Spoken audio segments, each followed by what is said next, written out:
Hello everyone, good morning.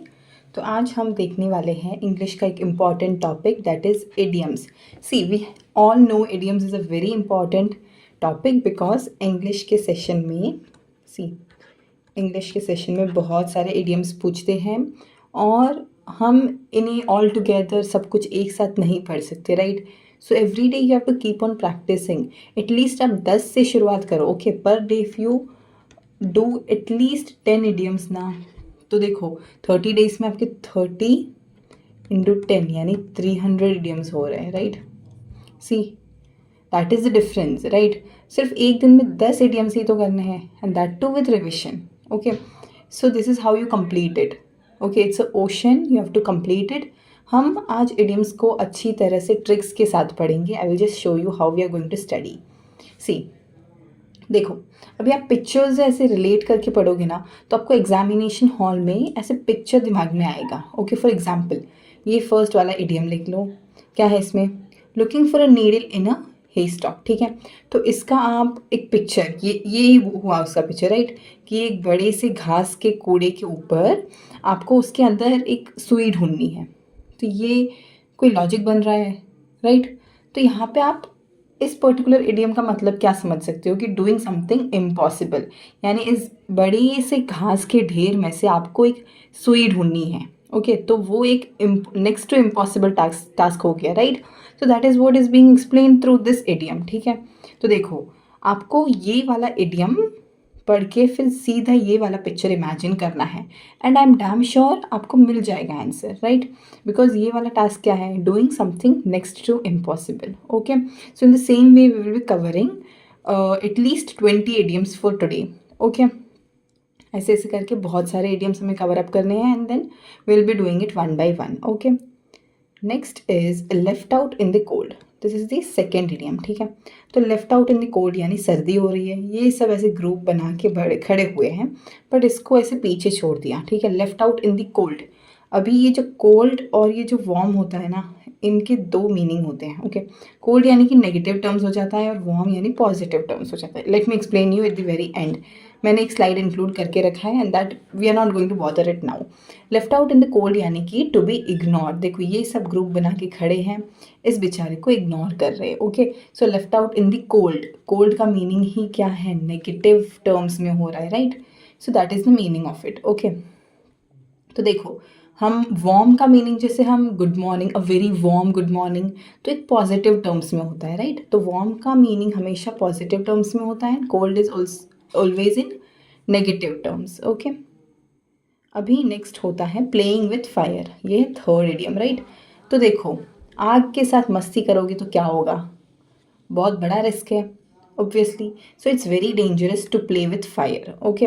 तो taking a grave risk, ठीक है। तो आग के साथ खिलवाड़ नहीं करना चाहिए। हमने बहुत बार सुन के रखा है। I don't think you will be having any confusion over here, right. Next है वर्क अगेंस्ट द क्लॉक। ये फोर्थ वन हो जाता है। वर्क अगेंस्ट द क्लॉक यानी कि देखो, कुछ भी टाइम पे हम क्या कर रहे हैं? काम कर रहे हैं, ओके। तो ये हो गया वर्क इन ग्रेट हरी। तो देखो, सुबह लेट उठोगे, काम के लिए लेट हो रहा है, आपका प्रोजेक्ट खत्म नहीं हुआ, तो उन सब में क्या हो रहा है? आप टाइम के साथ नहीं चल रहे हो, वक्त के साथ नहीं चल रहे हो, इसीलिए आपको ऐसे भागम भाग हो रहा है। तो वर्क इन अ हरी हो जाता है फिर, okay. So that's the meaning of this idiom, okay. तो ये है फिफ्थ वाला इडियम। इसका मतलब क्या है? ऑल ईयर्स, यानी कि सारे के सारे किसी को कान दे सकते हैं? नहीं, ये प्रैक्टिकली पॉसिबल नहीं है। तो देखो, इसके कान कितने बड़े बड़े हैं, हाथी जैसे, राइट। तो यहाँ पे क्या होता है? तो हम कान बड़े करके यानी पूरा का पूरा ध्यान देके किसी की बात अच्छे से सुन रहे हैं। जैसे आप मेरी बात सुन रहे हो, राइट। पूरा ध्यान देके बड़े बड़े कान करके, right. So in the same way all years देने का मतलब है टू बी वेरी अटेंटिव, पे हीड टू, ठीक है। अच्छे से सुनना किसी की बात, ओके। जैसे आप सुन रहे हो मेरी बात, आई होप सो। नेक्स्ट है सिक्स्थ वन। इस इडियम का मतलब है स्वलन हेडेड, यानी कि बड़े सिर वाला। देखो, वो खुद को एकदम राजा महाराजा समझ के बैठा है, तो वो एरोगेंट बिहेवियर हो गया, राइट। यानी कि खुद को कुछ बड़ा ही समझ के बैठा है, राइट। तो इतना बड़ा वो असली में होता है नहीं, बट वो समझ रहा है खुद को, तो that is arrogant kind of behaviour, ठीक है। नेक्स्ट है सेवेंथ वन। देखो, ये जो 7th इडियम है वो है out of the woods. Woods का मतलब होता है फॉरेस्ट, ठीक है। जंगल क्या होता है? खूंखार, एकदम डरावना होता है, राइट। तो हम फॉरेस्ट से बाहर निकल गए, ठीक है। तो डेंजर, फॉरेस्ट एक तरह से डेंजर, यहाँ पे फॉरेस्ट का मतलब एक डेंजर को दर्शा रहा है। तो उस डेंजर से बाहर आ गए, तो that is out of danger. हम किसी तरह उस डेंजर से बाहर निकल गए। Okay. 8th idiom is speak volumes, ठीक है, यानी कि गिव इनफ प्रूफ। तो हम हमारी बात अच्छे से ऐसे रख रहे हैं, ओके। तो उसका बहुत ज़्यादा हमने प्रूफ दे दिया, ठीक है। स्पीक्स वॉल्यूम्स यानी कि हम बोलते हैं ना कि द प्रूफ्स, यानी कि जो भी हमने जो प्रूफ दिए है वही speaks volume, okay, in that sense. Next ये हो गया 9th वन, ठीक है। पुल कार्ट बिफोर द हॉर्स, ठीक है। तो अभी देखो ये इंसान क्या कर रहा है, इस कार्ट को पहले ऐसे खींच रहा है और ये हॉर्स पीछे खड़ा है। इससे अच्छा ये हॉर्स को अगर खींच के लेके जाए उस डायरेक्शन में तो एकदम आसानी से जाएगा, राइट। तो इसका मतलब क्या होगा? डू लास्ट थिंग्स फर्स्ट, यानी कि जो आखिर में करने वाली चीज़ें वो हम पहले करेंगे तो सब कुछ सही होगा? नहीं होगा। उसी ऑर्डर में हम सीक्वेंस में प्रॉपरली करेंगे तो ही सही होगा, राइट।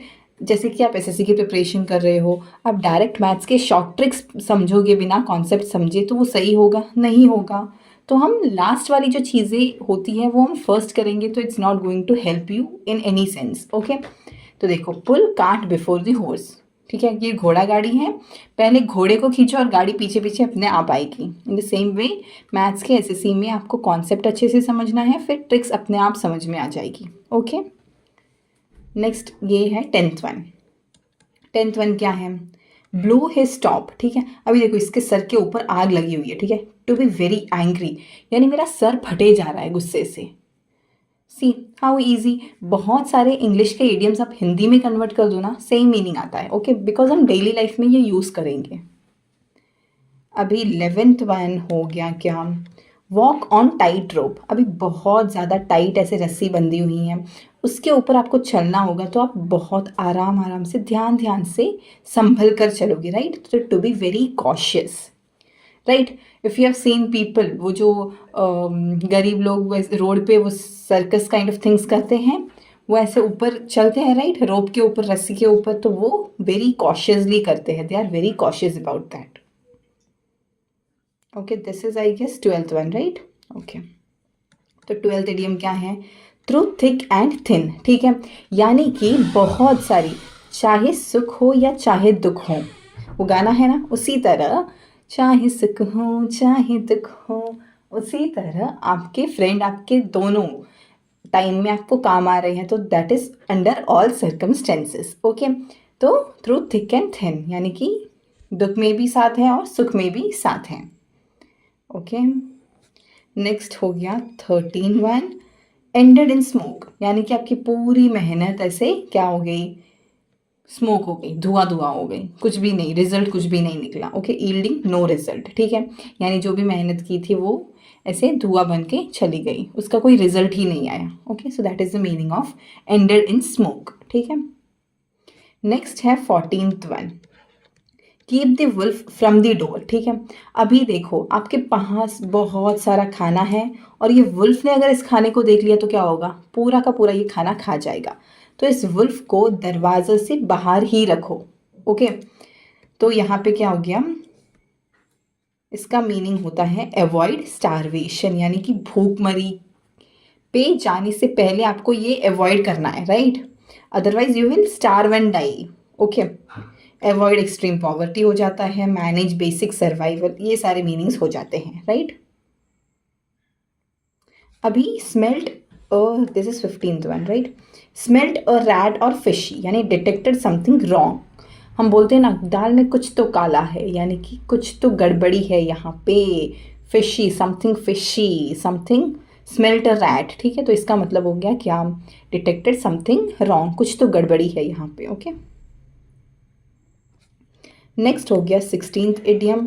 यहाँ पे क्या है? A square peg in a round whole, ठीक है। अब ये देखो, ये सर्कल गोला है, ये गोला है और इसके अंदर आप स्क्वायर फिट करोगे, ये क्यूब फिट करोगे तो ये इसके अंदर आएगा नहीं? आएगा ऑब्वियसली। तो अ मिसफिट इन द एनवायरनमेंट, ठीक है। तो जो जहाँ पे है उसको वहीं पे रहने दो, ठीक है। तो यहाँ पे आपको एक सिलेंडर होता तो ये इसके अंदर फिट हो जाता, ठीक है। तो ये जो क्यूब है ये यहाँ पे मिसफिट है, ठीक है। तो ये हो गया अ मिसफिट इन द एनवायरनमेंट, ठीक है। तो अभी ये इडियम सुन के आपको सीधा ये वाला पिक्चर आपको इमेजिन करना है, okay. So you will get the answer very quickly. Next 17th one हो गया, क्या है, कट टू द क्विक, ठीक है। तो हर्ट इंटेंसिवली, तो चाकू से आपको मतलब जल्दी जल्दी में कोई भी काम करते हो तो गड़बड़ी हो जाती है, दैट इज हर्ट इंटेंसिवली, ठीक है। अभी 18th इडियम क्या है, अ बोल्ट फ्रॉम द ब्लू, यानी कि एक अनएक्सपेक्टेड डिसास्टर, ठीक है। पूरा का पूरा आसमान एकदम नीला, आसमान सुनहरा था, बट अचानक से क्या हो गया, एकदम बिजली कड़कने लग गई, ठीक है।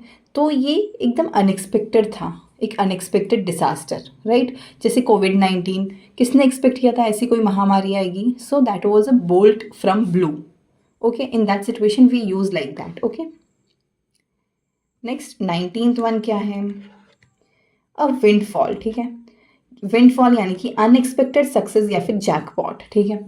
तो बिना कुछ मांगे या फिर बिना कुछ किए you get unexpectedly successful, okay. तो ये इसका मतलब हो गया अ विंडफॉल, अचानक से। अभी 20th वन क्या है, तो है ऑन टेंडर हुक्स, यानी कि एंशियस, नर्वस, ये सारी चीज़ें। जैसे कि आपने कोई इंटरव्यू दे के रखा है और उस इंटरव्यू के रिस्पॉन्स के लिए आप वेट कर रहे हो, ओके। जैसे ये इंसान अपने इंटरव्यू का रिस्पॉन्स का वेट कर रहा है, तो उसके लिए आपको एक्साइटमेंट होगी, you will be very nervous, you will be very anxious. तो ऐसी वाली जो फीलिंग होती है उसको बोलते हैं on tender hooks, okay. On tender hooks, जिसका मतलब हो जाता है anxious, nervous, okay.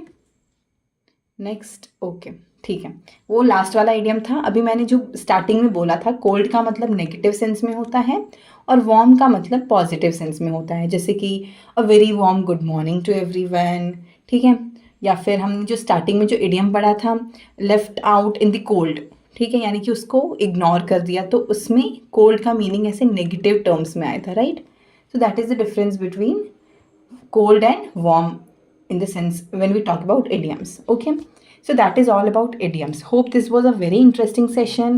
We'll be coming up with more such interesting sessions जहाँ पे हम बहुत सारे idioms को ऐसे ही discuss करेंगे, okay. So by that time, thank you and keep learning, okay.